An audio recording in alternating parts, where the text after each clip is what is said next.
Il-kumpanija Aqua BioNTech tibbrilla fir-riċerka u l-innovazzjoni tant li bis-saħħatek itejbu l-ambjent tal-ħut anke permezz ta' alf aħjar.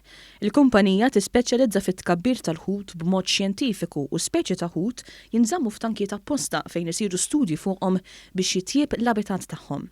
Id-direttur tal-kumpanija u xjentist Simeon De Guara spjeganna aktar fuq l-istudji li tagħmel il-kumpanija favur is-sostenibilità tal-ħut. Nagħmlu studji li għandu xaqsmu ma l-akwakultura, ġviri l-akwakultura il-fish farms nafuhom.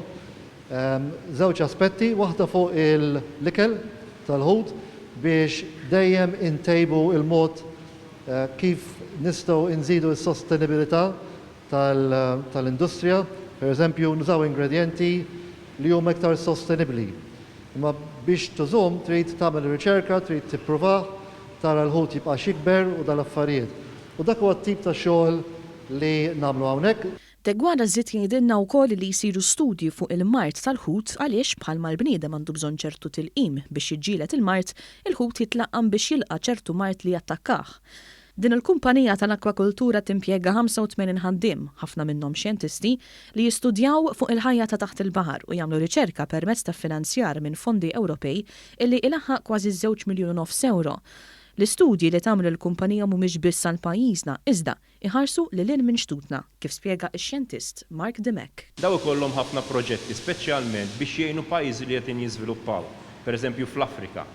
U l-kumpanija tapplika biex tieħu dal-proġett biex tkun tista' tiżviluppa proġetti fl-akwakultura u s-sajt f'dawn il-pajjiżi. Pereżempju f'dan l-aħħar 5 snin, il-kumpanija kellha proġetti fil-Kenja, fil-Ghana u bħalissa jiena pereżempju qed nimmaneġġja proġett fil-Mozambik.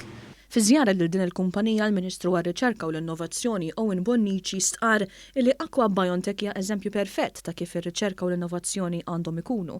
U saħaq il-riċerka tista' anke tiġi kummerċjalizzata li tfisser aktar qlieħ għall-kumpanija in kwistjoni.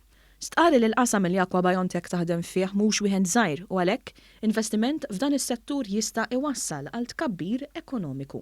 Aħna min-naħa tagħna bħala gvern iridu nissapportjaw kumpaniji bħal dawn, naraw li jkun hawn iktar kumpaniji sabiex inkabbru ekoloġija robusta ta' innovazzjoni f'pajjiżna.